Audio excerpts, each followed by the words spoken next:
Hi, I'm back. We were kind of in suspenseful moment there, remember? Except the guard didn't come, and Jamie couldn't relax until he felt that final ping, and the light stayed on. Jamie checked his watch 10 times within 5 minutes. He shook his arm and held his watch up to his ear. It was ticking slower than his heart, and much more softly. What was wrong? They had caught Claudia. Now they would look for him. He'd pretend he didn't speak English. He wouldn't answer any questions. Then he heard the door open. Footsteps. More footsteps than usual. What was happening? The hardest part of every corpuscle of Jamie's 9-year-old self was throbbing with readiness to run, and he had to bind up all that energy into a quiet lump.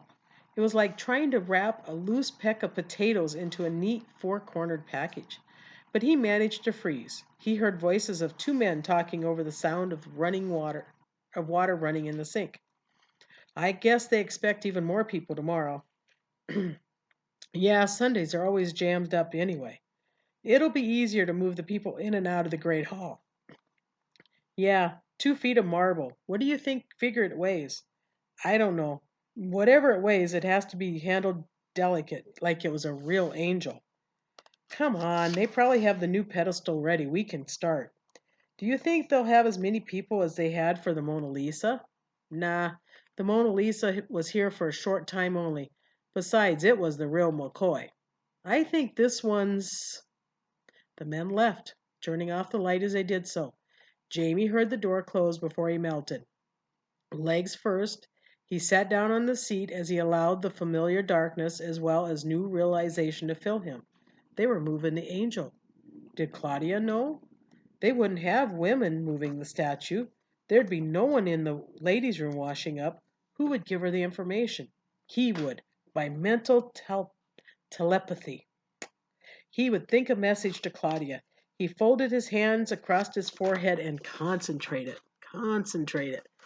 Hmm. Stay put, Claudia. Stay put. Stay put. Stay put, Claudia. Stay put. He thought that Claudia would not approve of the grammar in his mental telegram. She would want him to think stay in place. But he didn't want to weaken his message by varying it one bit. He continued thinking, stay put.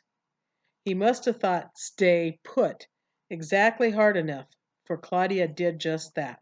They never knew exactly why she did, but she did. Perhaps she sensed some sounds that told her the museum was not yet empty. Maybe she was too tired from running around Central Park. Maybe they were not meant to get caught. Maybe they were meant to make the discovery they made.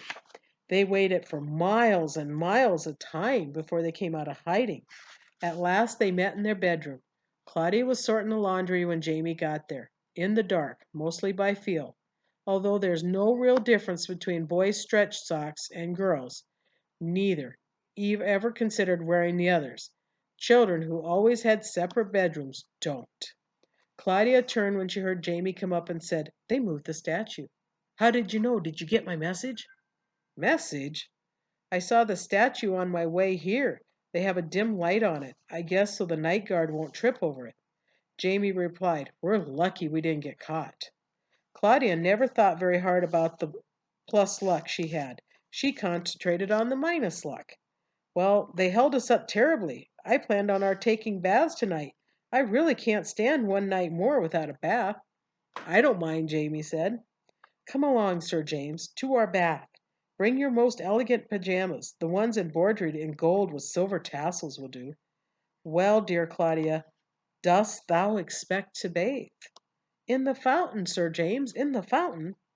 Jamie extended his arm, which was draped with his striped flannel pajamas, and said, Lady Claudia, I knew that sooner or later you would get me to that restaurant. It, and this is Mrs. Frankweiler saying, it makes me furious to think that I must explain that restaurant to you, Soxenberg. I'm going to make you take me to luncheon there one day soon. I just this minute became determined to get you into the museum. You'll see later how I'm going to do it. Now, about the restaurant. It's built around a gigantic fountain. Water in the fountain is sprayed from dolphins sculptured in bronze. The dolphins appear to be leaping out of water. On their backs are figures representing the arts, figures that look like water sprites. It is a joy to sit around that wonderful fountain and to snack petit fours and sip espresso coffee. I'll bet you even forgot your blasted ulcer while you ate there. Now back to Claudia and James. Lady Claudia and Sir James quietly walked to the entrance of the restaurant. They easily climbed under the velvet rope that meant the restaurant was closed to public. Of course, they were not the public. They shed their clothes and waded into the fountain. Claudia had taken powdered soap from the restroom. She had ground it out into a paper towel that morning. Even though it was freezing cold, she enjoyed her bath. Jamie, too, enjoyed his bath for a different reason. When he got into the pool, he found bumps on the bottom, smooth bumps, and when he reached down to feel one, he found that it moved. He couldn't even pick it up. He felt the cool roundness and splashed his way over to Claudia. There was a picture. Income, Claudia, income, he whispered. Claudia understood immediately and began to scoop up bumps she felt on the bottom of the fountain. The bumps were pennies and nickels people had pitched in the fountain to make a wish. At least 4 people had thrown in dimes, and one had tossed in a quarter. Someone very rich must have tossed in this quarter, Jamie whispered. Someone very poor, Claudia corrected. Rich people have only penny wishes. Together they collected $2.87. They couldn't hold more in their hands. They were shivering when they got out, drying themselves as best they could with paper towels, also taken from the restroom. They hurried into their pajamas and shoes. They finished their preparations for the night, took a small snack, and decided it was safe to wander back into the great hall to look again at their angel. I wish I could hug her, Claudia whispered. They probably bugged her already. Maybe that light is part of the alarm. Better not touch. You'll set it off. I said hug, not bug. Why would I want to bug her? That makes more sense than to hug her. Silly. Shows how much you know. When you hug someone, you learn something else about them. An important something else. Jamie shrugged his shoulders. Both looked at Angel a long time. What do you think? Jamie asked. Did he or didn't he? Claudia answered. A scientist doesn't make up his mind until he examined all the evidence. You sure don't sound like a scientist. What kind of scientist would want to hug a statue? Claudia was embarrassed, so she spoke sternly. We'll go to bed now. We'll think about the statue very hard. Don't fall asleep until you really thought about the statue and Michelangelo and the entire Italian Renaissance. And so they went to bed. But lying in bed just before going to sleep is the worst time for organized thinking. It is the best time for free thinking.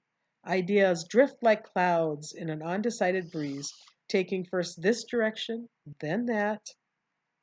It was very difficult for Jamie to control his thoughts when he was tired, sleepy, and lying on his back. He never liked to get involved just before falling asleep, but Claudia had planned on their thinking and she was good at planning. So think he did. Cloud-bearing thoughts of Italian Renaissance drifted away. Thoughts of home and more thoughts of home settled down. Do you miss home? He asked Claudia. Not too much, she confessed. I haven't thought about it much. Jamie was quiet for a minute. Then he said, We probably have no conscience. I think we ought to be homesick. Do you think Mom and Dad raised us wrong? They're not very mean, you know. Don't you think they should make us miss them? Claudia was silent. Jamie waited. Did you hear my question, Claude? Yeah, I heard your question. I'm thinking, she said. She was quiet a while longer. Then she asked, Have you ever been homesick? Sure. When was the last time? That day Dad dropped us off at Aunt Zell's when he took Mom to the hospital to get Kevin. Me too, that day. But of course I was much younger then, Claudia admitted. Why do you suppose we were homesick that day? We've been gone much longer than that now. Claudia thought, I guess we were worried. Boy, had I known then that she was going to end up with Kevin, I would have known why we were worried.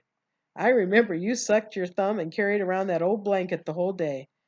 Aunt Zell kept trying to get the blanket away from you so that she could wash it. It stank.